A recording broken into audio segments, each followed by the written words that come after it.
আসসালামু আলাইকুম প্রিয় ফুটবল ফ্যান্স। একটা ইউরোপিয়ান ক্লাসিকের প্রত্যাশা ছিল এবং সে প্রত্যাশা ১৬ আনা পূর্ণ হয়েছে। অসাধারণ একটা ম্যাচ, যেখানে শেষ পর্যন্ত শেষ হাসিটা স্পেনের ২-১ ব্যবধানে তারা জিতেছে শেষ মুহূর্তে এসে মিকেল মেরিনোর গোলে। এটা এমন একটা ম্যাচ ছিল যেখানে আপনি ইউরোপিয়ান ফুটবলের প্রতিটা ফ্লেভার পাবেন। এই ম্যাচটা যারা দেখতে পারেননি তারা আসলে আফসোস করতে পারেন। সত্যিকার অর্থে অনন্য অসাধারণ একটা ম্যাচ।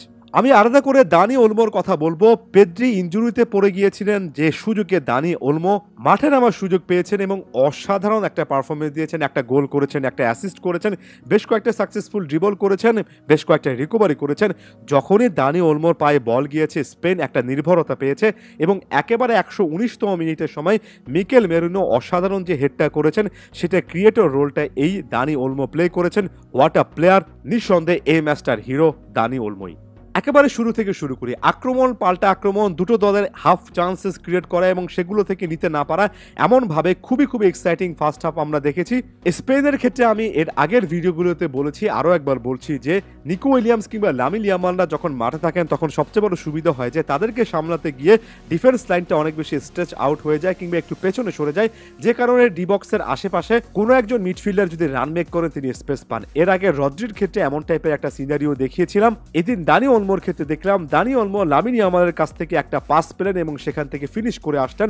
অসাধারণ ওয়ান টাচ ফিনিশ ছিল। তবে তার আগে লামিন ইয়ামাল আরও একটা এক্সাইটিং পারফরমেন্স দিলেন। আরও একবার লামিন ইয়ামাল দেখালেন ভবিষ্যৎটা তার এবং সেই ভবিষ্যতের শুরুটা তিনি কিন্তু এখান থেকেই করছেন। স্প্যানিশ কোচ দে লা ফুয়েন্তের প্রসঙ্গে চলে আসে। মাত্র ১-২ দিন আগে লিওনেল স্কালোনি আর্জেন্টাইন কোচ, যিনি কিনা স্পেনে একটা লম্বা সময় থাকেন, তিনি বলেছিলেন যে তার কোচিং গুরু এ দে লা ফুয়েন্তে, যার কাছে একজন ছাত্র হিসেবে তিনি অনেক কিছু শিখেছেন।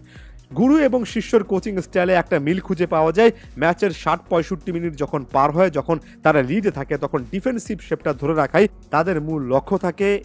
এবার দে লা ফুয়েন্তের ক্ষেত্রে সে ব্যাপারটা দেখলাম।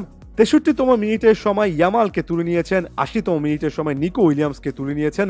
ইয়ামালকে তুলে নেওয়ার পেছনে অনেকে বলছেন জার্মানির একটা শিশু শ্রম আইন আছে। ইয়ামালের বয়সটা যেহেতু মাত্র ১৬-১৮ বছর বয়সী কম প্লেয়ারদের ক্ষেত্রে ৭০ মিনিটের বেশি নাকি তিনি খেলতে পারবেন না, একটা ইকুয়েশন নাকি এমন টাইপের কথাবার্তা বলছে। তবে আমি যতটুকু জানি তিনি খেলতে পারবেন। হার্ড অ্যান্ড ফাস্ট কোনো রুল নেই যে একেবারে খেলতে পারবেন না, তবে খেললে হয়তোবা জরিমানা দিতে হবে এবং আমার কাছে মনে হয় না যে জরিমানা এখানে মুখ্য কোনো একটা ফ্যাক্টর ছিল।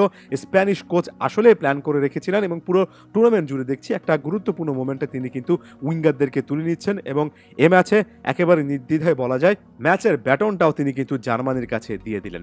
যখন এই উইঙ্গাররা মাঠ থেকে উঠে গেলেন তখন লাগাতার একের পর এক আক্রমণ করেছে জার্মানি। আগে থেকে এখানে মুসিয়ালা হাভের্সা ফাইনাল থার্ডে ছিলেন, নতুন করে যোগ হয়েছেন ফ্লোরিয়ান ভির্টস, যিনি কিনা গেমে খুবই ভালো একটা ইম্প্যাক্ট রেখেছেন। নিকলাস ফুলগ্রোস, থমাস মুলার সকলে মিলে আক্রমণ ওঠার চেষ্টা করেছেন। জোশুয়া কিমিক অনেকটুকু মিডফিল্ডে চলে এসেছেন। অ্যান্টনিও রুডিগার একটু রাইট সাইডে সরে যাওয়ার কারণে জোশুয়া কিমিক অনেকগুলো অসাধারণ বল ডিপ লাইং প্লে মেকিং এর মাধ্যমে কিন্তু দিতে পারছিলেন। এমন একটা বল তিনি দিয়েছিলেন ফ্লোরিয়ান ভির্টসকে, যিনি মাঠে নামার পরে সত্যিকার অর্থে জার্মানির হয়ে সবচেয়ে বড় ইম্প্যাক্টটা তৈরি করেছেন। দুর্দান্ত একটা গোল করেছেন এবং একই সঙ্গে একটা প্রশ্ন ছুড়ে দিয়েছেন জুলিয়ান নাগেলসম্যানের হয়তোবা উচিত ছিল ফার্স্ট হাফে একেবারে মূল একাদশে ফ্লোরিয়ান ভির্টসকে রাখা। জার্মানরা এর আগে পরে নিজেদেরকে আনলাকি ভাবতে পারে। নিকলাস ফুলকুকে একটা শট পোস্টে লেগেছে। কাই হ্যাভার্টস একাধিক হাফ চান্স মিস করেছেন। জামাল মুসিয়ালা অনেক সময় ডিবক্সের মধ্যে রাইট ডিসিশনগুলো নিতে পারছিলেন না এবং জার্মানির কাছে ওই সময় গেমের কন্ট্রোলটা ছিল। একেবারে মনে হচ্ছিল না যে স্পেন কোনোভাবেই এই গেমে ফিরবে। একেবারে যখন আমরা অতিরিক্ত সময়ের শেষ প্রান্তে চলে এসেছি ১১৯তম মিনিটের সময় দানি ওলমোর ম্যাজিক, ডিবক্সের একটা এজ থেকে একটা বল পেয়েছিলেন, সেখানে ডিবক্সে ঢোকা মিডফিল্ডার মিকেল মেরিনোর উদ্দেশ্য অসাধারণভাবে বাড়িয়েছেন। মিকেল মেরিনো তার চেয়ে অসাধারণভাবে ফিনিশ করে এসেছেন। আর এভাবে শেষ হাসিটা স্প্যানিশরাই হাসলো এবং টনি ক্রুসের জন্য হয়তোবা খারাপ লাগবে শেষটা এভাবে করতে হলো। আরো অনেক ঘটনা ঘটেছে, ছোট অনেক ঘটনা, এত ঘটনা ঘটেছে যে সেটা একটা ভিডিওতে প্রকাশ করা অনেক সময় কঠিন হয়ে দাঁড়ায়।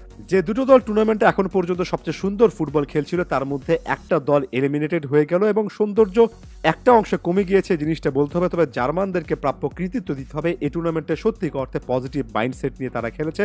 অন্যদিকে স্প্যানিশরা শেষ মুহূর্তে নার্ভ ধরে রাখার এই ব্যাটেলে এই যাত্রায় উতরে গিয়েছে আর সে পথে আমাদেরকে ইউরোপিয়ান একেবারে কাল্ট ক্লাসিক একটা ম্যাচ উপহার দিয়েছে। ধন্যবাদ সবাইকে।